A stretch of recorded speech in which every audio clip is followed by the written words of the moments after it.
नमस्कार साथियों, स्वागत है आपका अपने ही YouTube चैनल बीरू एकेडमी पर।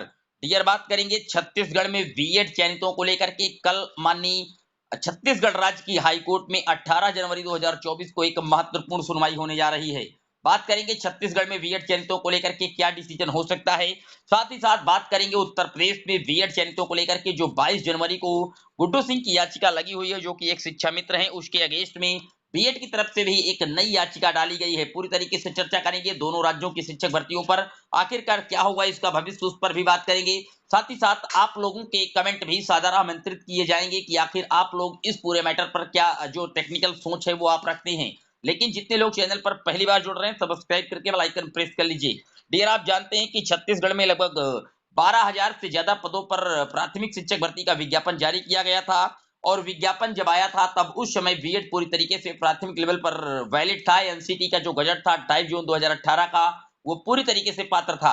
लेकिन उसके पहले जब इस गजट को सर्वप्रथम इनवैलिडेट किया गया था तो राजस्थान की जोधपुर हाई कोर्ट के द्वारा किया गया था, वो भी 25 नवंबर 2021 को। उसके बाद जितने भी राज्यों पर नोटिफिकेशन आए थे, सारे राज्यों पर डीएलएड के कैंडिडेटों के द्वारा जो भर्ती प्रक्रिया है उसको आउटकम करवाया गया था।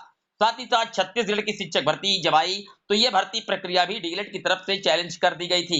उसके बाद आप जानते हैं कि यहाँ पर जब 12,000 के समकक्ष पदों पर जो भर्ती का विज्ञापन जारी किया गया, पूरी तरीके से आप कहें कि विज्ञापन मई में आया था, पूरी तरीके से जानते हैं।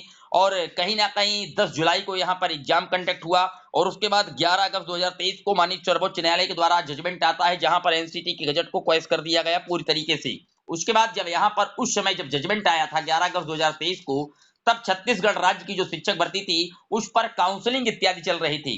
तो उसके बाद डीएलएड के कैंडिडेट, जब सुप्रीम कोर्ट का फैसला आता है तो डीएलएड के कैंडिडेट तुरंत छत्तीसगढ़ राज्य की हाई कोर्ट पहुंचते हैं और वहां पर कह देते हैं कि अभी सुप्रीम कोर्ट के द्वारा बीएड को इनवैलिडेट कर दिया गया है, गजट क्वैश हुआ है।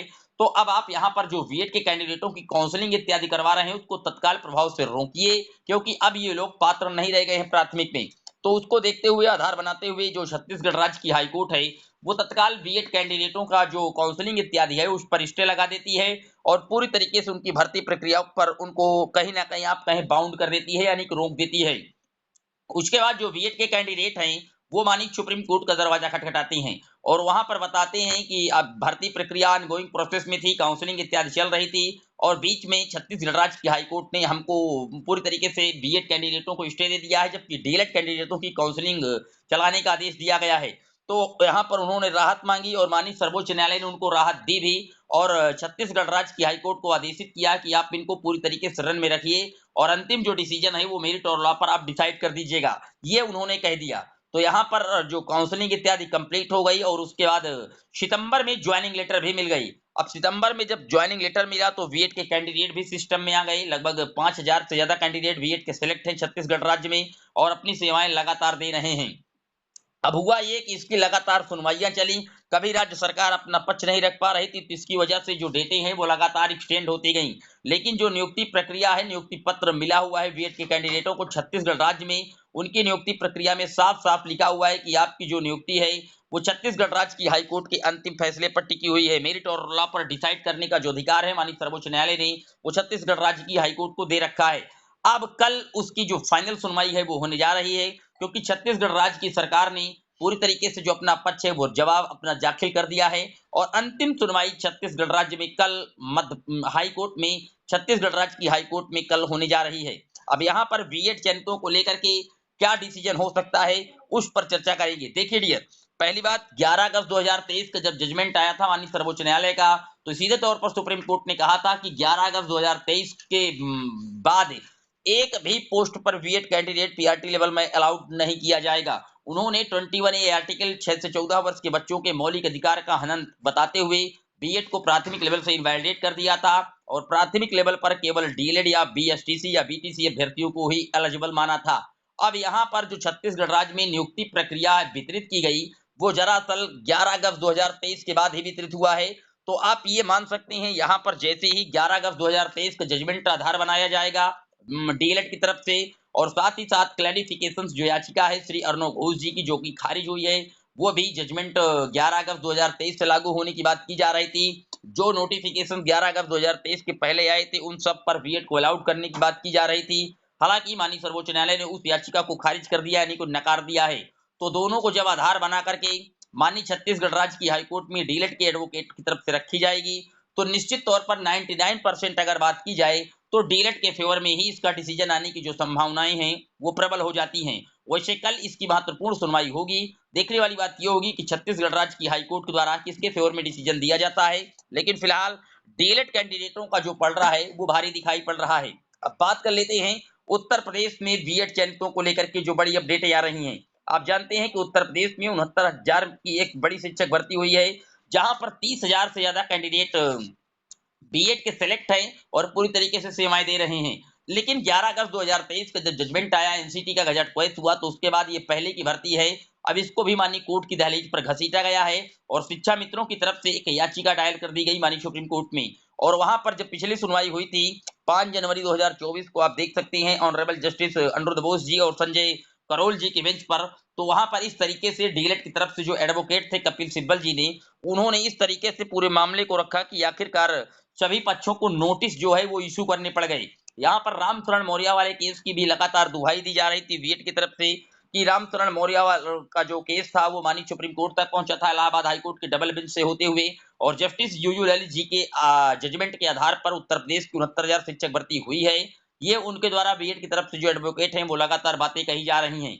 जबकि डीएलएड की तरफ से या शिक्षा मित्रों की तरफ से जो कि गुड्डू सिंह की याचिका है, उनकी तरफ से एक ही बात कही जा रही है कि जो रामचरण मौर्य वाले केस की लगातार दुहाई दी जा रही है बीएड के एडवोकेटों की तरफ से, दरअसल जो रामचरण मौर्य वाला केस था वो सिर्फ कटाप को लेकर के था। जो कटाप पहले 40-45 की गई थी विज्ञापन निकालने के पहले, और जब एग्जाम हो जाता है तो एग्जाम 69,000 शिक्षक भर्ती का, तो एग्जाम के अगले दिन कटाप 60-65 कर दी गई थी। तो वो केवल रामचरण मौर्य वाला जो मामला था वो कटाप को लेकर के था, ना कि वहां पर एनसीटी के गजट को चैलेंज किया गया था। ये डीएलएड की तरफ से बातें रखी जा रही हैं। हालांकि पिछली सुनवाई जब 5 जनवरी 2024 को हुई थी तो सुप्रीम कोर्ट के द्वारा सभी पक्षों को नोटिस जारी कर दिए गए थे, साथ ही साथ जो अपना जवाब दाखिल करने को कहा गया था, उत्तर प्रदेश की राज्य सरकार को भी जो अपना जवाब है दाखिल करने को कहा गया है। और निश्चित तौर पर आने वाली 22 जनवरी को जैसे ही सभी पक्ष अपने जवाब दाखिल करेंगे, उसके बाद ये डिस्कशन होगा कि जो रामचरण मौर्य वाला केस था वाकई में बीएड की तरफ से, वो एलिजिबिलिटी को लेकर के था, एनसीटी के गजट को लेकर के था, या सिर्फ कटऑफ को लेकर के था। अगर सिर्फ कटऑफ को लेकर के बातें मेंशन की जाती निकल कर आती है हमारी सुप्रीम कोर्ट के संज्ञान में, तो निश्चित तौर पर 69,000 की शिक्षक भर्ती भी पूरी तरीके से विवादों में आने की संभावनाएं हैं। लेकिन अगर वहां पर उस केस पर एनसीटी के गजट को लेकर के भी चैलेंज रहा होगा, तो फिर बीएड के कैंडिडेट जो 69,000 में सिलेक्ट हैं वो पूरी तरीके से सेफ जोन में खड़े हो जाएंगे। लेकिन जो याचिका लगी हुई है गुड्डू सिंह की, जो कि शिक्षा मित्र हैं, उन्हीं के अगेंस्ट में बीएड की तरफ से भी एक नई याचिका लगा दी गई। आप यहाँ पर देख सकते हैं, ये जो याचिका लगाई गई है ये कल्पना ओझा जी की तरफ से लगाई गई है, और ये गुड्डू सिंह की जो याचिका है शिक्षा मित्र की, उनके अगेंस्ट में जाकर के एक और नई याचिका जो है वो दायर कर दी गई है। तो उत्तर प्रदेश में जो 69,000 शिक्षक भर्ती है, इसके लिए आपको 22 जनवरी का अभी वेट करना होगा, तभी स्थिति स्पष्ट हो पाएगी। रामचरण मौर्य वाले केस पे जिसकी लगातार बीएड के कैंडिडेट दुहाई दे रहे हैं, उस पर पूरी तरीके से माननीय सुप्रीम कोर्ट कहीं ना कहीं रीड करेंगे, और उसके बाद ही इस पूरे मामले को चैलेंज जो किया गया है सुप्रीम कोर्ट में गुड्डू सिंह के नाम से, उस पर सुनवाई पर आगे क्या होगा स्थिति स्पष्ट हो पाएगी 22 जनवरी को। लेकिन कल का दिन जो 18 जनवरी दिनांक कल है, 18 जनवरी 2024 कल छत्तीसगढ़ राज्य में बीएड चयनितों को लेकर के महत्वपूर्ण सुनवाई है, और आप ये मान सकते हैं कि निश्चित तौर पर कल ही इस केस का जो निपटारा है, डिस्पोज है, वो हो जाएगा। लेकिन मेरी राय अगर देखी जाए तो छत्तीसगढ़ राज्य में शिक्षक भर्ती में डीएलएड कैंडिडेटों का जो पक्ष है वो थोड़ा मजबूत ज्यादा है, क्योंकि वहां पर जो नियुक्ति पत्र वितरित किया गया है वो दरअसल सितंबर माह में वितरित किया गया है, जबकि 11 अगस्त 2023 को सुप्रीम कोर्ट ने साफ तौर पर कहा है कि किसी भी एक पोस्ट पर बीएड कैंडिडेटों अब प्राथमिक लेवल के लिए वैलिड नहीं है। आपकी क्या राय है पूरे वीडियो पर जरूर कमेंट कीजिएगा। पहली बार आए सब्सक्राइब कर लीजिएगा। जैसे ही कल इस पर महत्वपूर्ण अपडेट आएंगी हम आपको लगातार प्रोवाइड कराते रहेंगे, इसके लिए आप चैनल के साथ बने रहिएगा। पहली बार आए सब्सक्राइब कर लीजिएगा, वीडियो को अपने दोस्तों के साथ जरूर शेयर कीजिएगा। फिर मिलेंगे एक और वीडियो में, तब तक के लिए जय हिंद जय भारत।